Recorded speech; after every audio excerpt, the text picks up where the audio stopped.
안녕하십니까, 홍쌤입니다. 주식보다 기업 오늘의 강의 시작하도록 하겠습니다. 이제 강의에 거의 이제 막바지에 왔습니다. 그래서 계속 끌고 와서 우리가 지금 어디에 위치해 있냐면 전반적으로 외부 환경 안에 산업 생태계를 우리가 살펴봤었죠. 그래서 생태계 내에서 기업의 위치를 파악하는 것들을 분석을 했었고요. 기업 내부를 분석하기 위해서, 기업 내부를 분석하는 이유는 외부 환경의 변화에 대한 기업의 내부 대응 능력을 파악하기 위해서 그런 흐름을 가져왔었죠. 그래서 경영관리, 사업도 사업의 규모, 사업의 성장, 사업의 안정성을 살펴보는 방법들을 설명을 드렸고요. 이제 투자 재무를 통해서 기업이 지속적으로 영업활동 현금을 창출하기 위해서 투자를 집행하는 방법, 여기에 부족한 자금을 조달하는 방법들에 대해서 설명을 드렸었습니다. 그런 것들이 다 결합되고 나면 결국은 프리캐시 플로우, 즉 기업의 잉여 현금인데 그거를 가처분 현금이라고 이해를 하시라고 말씀을 드렸죠. 기업이 자기의 의사에 따라서 활용할 수 있는 것이 바로 기업의 프리캐시 플로우고, 이전 시간에 우리가 다뤘던 내용은 결국 프리캐시 플로우라는 거는 영업활동 현금에서 자본적 지출을 뺀 금액이 프리캐시 플로우이기 때문에 결국 영업활동이 금액이 커야지만이 프리캐시 플로우의 여력이 있는 것이다 라는 것들을 말씀을 드렸습니다. 자, 그러면 각 기업의 성장 단계별로 영업활동 현금의 어떤 모습이 나타나는지를 살펴보면 영업활동 현금의 패턴에 따라서 우리가 투자한 기업들이 어느 단계에 해당되는지를 가늠을 해보실 수가 있을 거예요. 즉 탑다운으로 해서 논리적으로는 알죠. 하지만 실제 그러한 기업의 그 백데이터인 재무자료가 그 바탕을 해주고 있는지, 이런 것들을 우리가 파악해보는 노력이 필요하겠습니다. 자, 영업활동 현금의 규모가, 그래서 기존에 말씀드렸던 게 영업활동 현금과 투자 재무활동 현금은 동전의 앞뒷면이다 라고 또 말씀을 드렸었고요. 그 다음에 또다시 투자활동 현금과 재무활동 현금은 또한 동전의 앞뒷면이다 라는 얘기를 계속 해왔습니다. 결국 영업활동을 본다면, 이 하나짜리 영업활동을 본다면 투자와 재무활동을 결합해 보지 않다고 하더라도 기본적인 흐름을 알 수 있다라는 사실들을 말씀을 드리는 거죠. 결국 영업활동 규모가 크냐 작으냐, 그 다음에 영업활동 현금이 플러스냐 마이너스냐에 따라서 기본적으로 기업의 행동들이 달라질 수밖에 없다라는 얘기를 설명을 드리는 겁니다. 기업에, 특히 도입기에 있는 기업의 경우는 좀 조심하셔야 되는데요. 영업활동 현금이 마이너스인 경우가 일반적이에요. 그런데 말하자면 10배거를 사겠다 그러면 성장기나 성숙기의 경우가 10배거이기는 쉽지 않습니다. 왜냐하면 성장기나 성숙기만 돼도 이미 다 알고 있거든요, 사람들이. 물론 이제 그 혼재된 노이즈가 껴서 잘못 판단하는 경우가 있지만, 이게 시간이 일정 시간 지나고 나면 그러한 흐름에 대해서는 대부분 다 알고 있습니다. 도입기에 대한 판단이 굉장히 어려운데, 일단은 지금 제 수업을 들으시는 그 초보자들의 경우는 적어도 도입기에 있는 기업은 굉장히 위험할 수 있으니 주식 투자를 안 하셨으면 좋겠다. 안전을 위해서 그렇습니다. 또한 이미 알고 있는 성장기의 기업에 투자를 하셔도 10배거까지는 안 돼도 적어도 나름 안정적으로 괜찮은 수익을 획득하실 수는 있겠다라는 얘기를 좀 강조해서 설명을 드립니다. 그래서 도입기는 영업활동 현금이 마이너스일 수밖에 없고, 이게 예상과 다르게 꾸준히 마이너스가 나면 그냥 도입기에서 없어지는 거예요, 부실화로. 반면 영업활동 현금이 플러스가 나기 시작하면 그 다음에는 이제 성장기로 갈 가능성이 높아지는 거죠. 그래서 영업활동이 플러스로 전환이 예상되는 시기가 맞는지, 그 다음에 그게 맞다면 그거를 어떻게 확신할 수 있는지를 논리적인 분석, 즉 탑다운에 의한 논리적인 분석 자료, 그다음에 산업 자료, 재무 자료를 통해서 다 연관지어서 예상을 해보셔야 됩니다. 그런 부분들을 위해서 저 이미 이 앞에 강의에서 설명을 드렸던 내용은 사업 규모를 예측하는 분석하는 방안, 그다음에 사업의 성장을 예측하는 방안, 그다음에 사업의 안정성을 파악하는 방안들에 대해서 이미 설명을 다 드렸었죠. 거기에서도 항상 계속했던 내용은 사실 확인을 위해서 논리적인 분석을 하고, 그다음에 산업 자료와 같은 그 계량 자료, 그다음에 그 재무 자료와 같은 부분까지 그 다 삼자 일치를 시켜서 파악하는 방법들, 사실 확인하는 방법들을 지속적으로 설명을 해드렸습니다. 그래서 이 플러스로 전환이 예상되는 시기를 파악하는 것들이 중요하다라고 말씀을 드리겠습니다. 그러면 이미 우량 기업이다, 즉 성장성이 떨어지지 않으면서 아직 성숙기가 온 것 같지 않은 산업들의 경우는 어떤 패턴을 보이느냐, 이런 기업이라면 정말 바람직하겠죠. 시가총액 상위 종목이 주로 이런 기업들이라고 보실 수가 있습니다. 특히 이제 이런 기업의 주자가 삼성전자, 현재는 삼성전자이죠. 우리나라 그 시장에서는 거의 뭐 코스피 시가총액의 뭐 25%를 차지할 정도로 우량한 기업입니다. 물론 이제 앞으로도 성장하느냐는 여전히 고민이 필요하고 꾸준히 성장을 추진을 하겠죠. 자, 보시면 여기 플러스 부호가 많다 얘기는 그만큼 그 영업활동 현금의 창출하는 규모가 크다는 얘기고, 마이너스가 많다는 얘기는 돈이 많이 들어간다는 얘기입니다. 정말 많이 나오고 정말 많이 들어가고, 그다음에 거기에 또 재무 현금도 마이너스란 얘기는 많이 나간다는 거죠. 자, 이런 기업의 전형적인 모습을 이 부호와 금액 규모를 가지고 우리가 읽을 수 있는 거를 유추해서 읽어보겠습니다. 영업에서 돈을 벌어서 많이 벌고 있죠. 투자를 집행하는데 과도하게 집행하는 게 아니라 적정선에서 집행을 하고 있죠. 신중한 모드로 접근하고 있다고 보실 수가 있습니다. 돈 버는 게 많은데 돈 버는 거를 다 투자하지 않죠. 그 다음에 차입금을 상환해서 하고 나머지 돈을 배당을 지급하고 있는 상태입니다. 즉 이 정도 되면 거의 그 무차입일 수는 없어요. 왜냐하면 일시적으로 부족한 자금들을 쓸 수가 있고, 여유자금이 있다라면 그 금융자산의 투자자산으로 그 관리를 하고 있기 때문에 그냥 현금으로 다 들고 있으면 그거는 그만큼 금리가 낮지 않습니까? 그래서 무차입일 수는 없는데 이 해당 기업의 그 전체 규모에 비하면 차입금이 소소한 수준이라고 보실 수가 있겠죠. 자, 그래서 순차입금은 당연히 마이너스인 경우가 많습니다. 차입금을 상환하고 배당금을 지급하는 구조인데 딱 삼성전자가 현재 이런 모습입니다. 이런 기업 입장에서의 고민은 항상 그거죠. 어떻게 투자와 재무에선 별 문제가 안 되니 어떻게 영업활동 현금 나온 걸 가지고 새로운 프로젝트에 투자를 해서 새로운 성장 동력을 확보할 것인가, 더 크기 위한 성장 동력을 확보할 것인가가 가장 큰 고민입니다.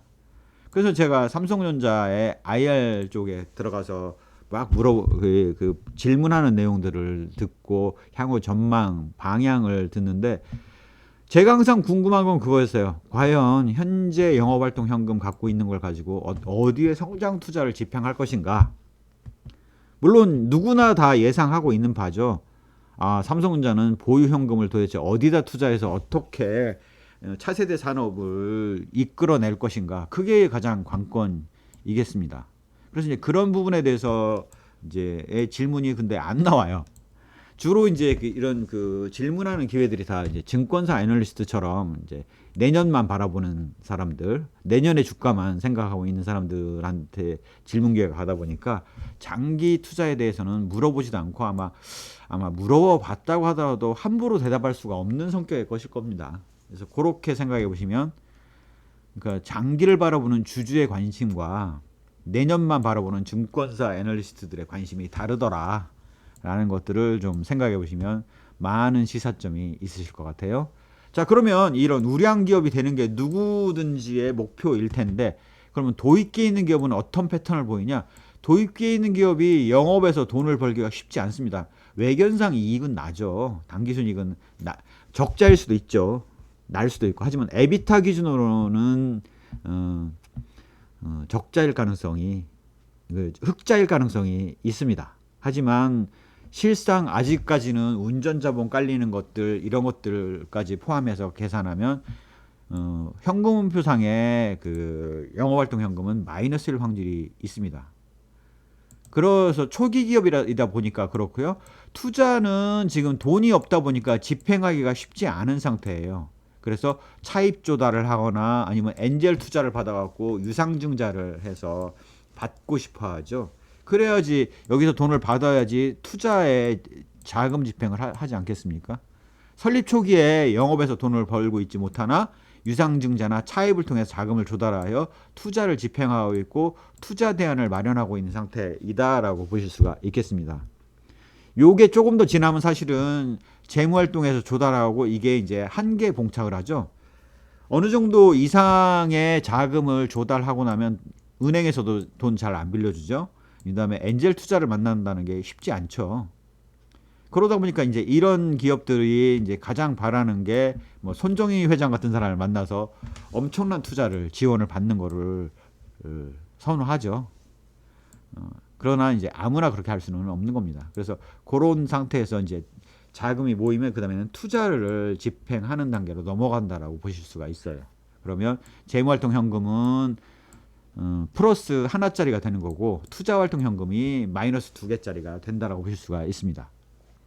그 단계를 도입기의 과도기를 거치면 이제 성장기로 가는데요.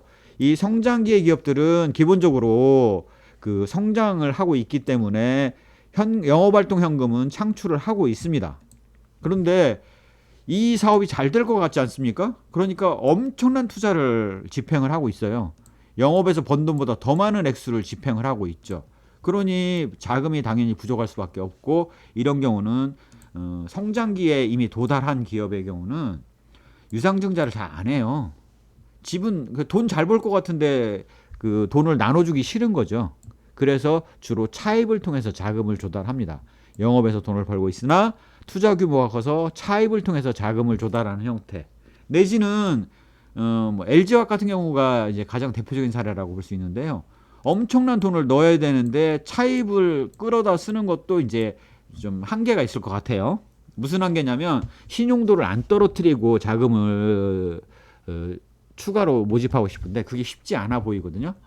그럼 어떻게 하겠습니까? 결국 그 관련 기업의 자회사 하나를 그 유상증자를 통해서 상장하고 상장 차익을 가지고 또 여기다 집중을 하고 있죠.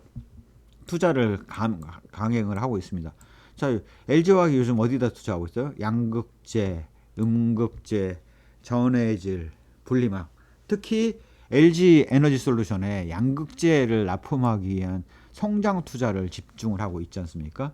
그래서 그런 모습을 보시면 LG화학이 딱 전형적인 성장기의 기업이고 지금도 그 전지 사업에 있어서의 엄청난 투자를 하기 위해서 석유화학 산업에서 돈 번 거 모아서 투자를 하고 있고 그다음에 자회사 상장을 통해서 모집된 자금을 지금 양극재 산업에 엄청난 투자를 해서 일관된 인바운드 아웃바운드의 일관된 생산 체제를 구축하고 있구나라는 게 보입니다.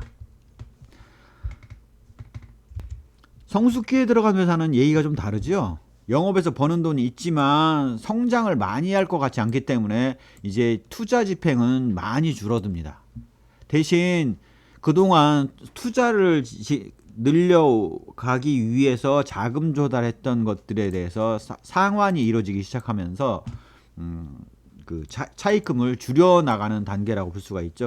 이제는 그렇게 하면서 힘을 비축하는 겁니다. 그래서 영업에서 번 돈을 가지고 차입금을 다 상환하면서 지금 투자 대안을 모색하고 있겠죠. 바로 재도약기를 재성장을 위한 그 준비를 감행하는 시기라고 보실 수가 있습니다.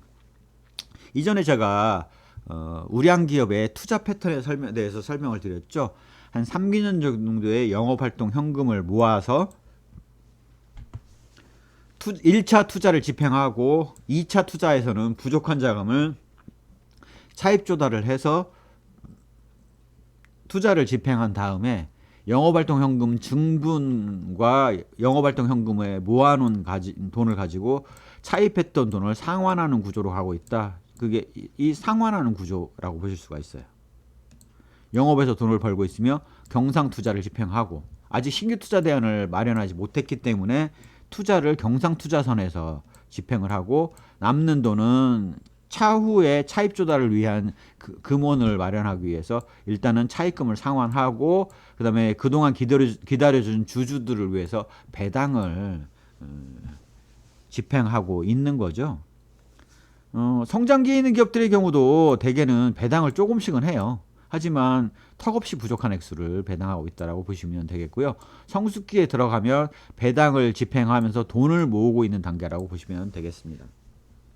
자, 이러고도 마땅한 투자 대안을 찾지 못하면 점차 성숙기에서 쇠퇴기로 넘어가면서 영업활동에서는 이제 현상 유지 정도가 되겠습니다.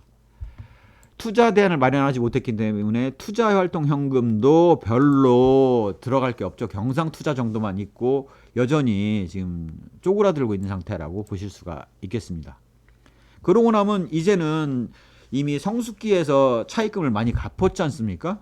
그래서 쇠퇴기에 가면 이제 차입금도 별로 없는 상태, 거의 무차입 경영의 상태라고 보실 수가 있고, 이렇게 된다라면 주로 배당을 많이 하는 기업이 된다라고 보실 수가 있겠습니다. 이런 기업으로 대표적으로 많이 알려진 기업은 제가 이제 정확하게 분석은 안 해봤지만 이제 KT인지 같은 경우가 전형적으로 이런 모습이죠.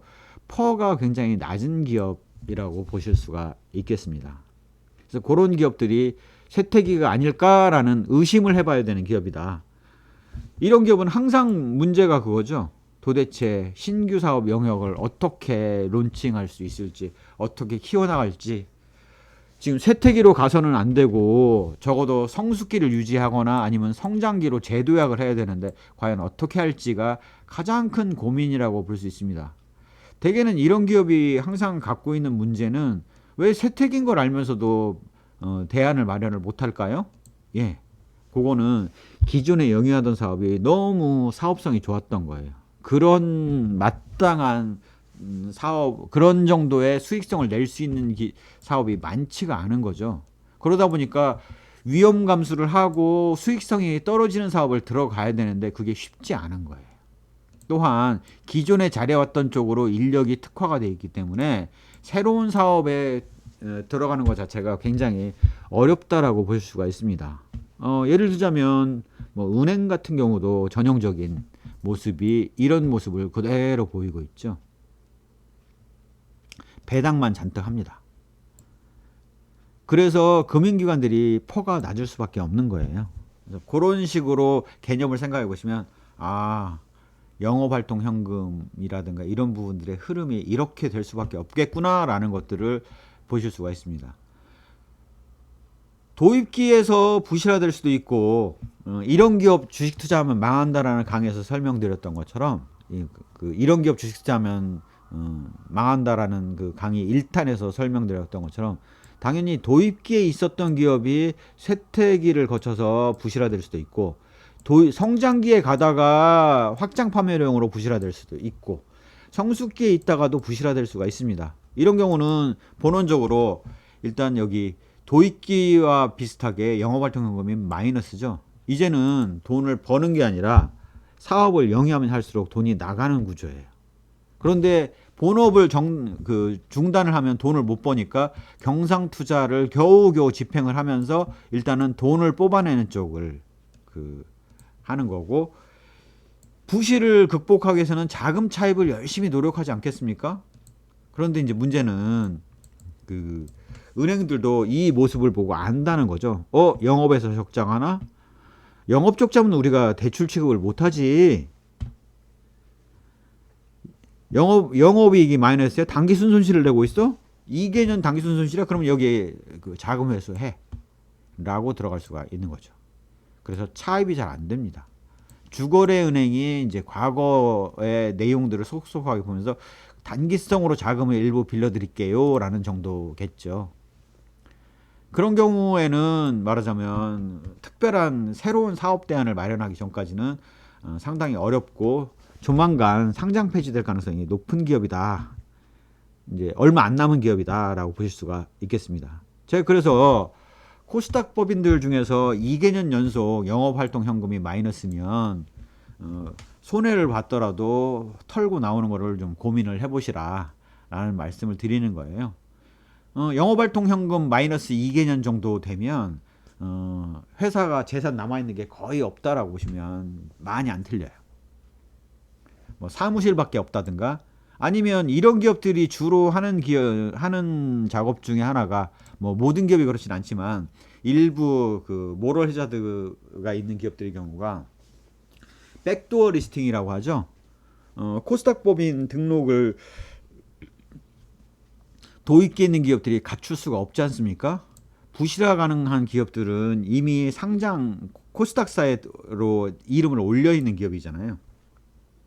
그러면 도입기에 있는 기업한테 유혹을 합니다. 니네 증권시장에서 자금 조달을 하고 싶지?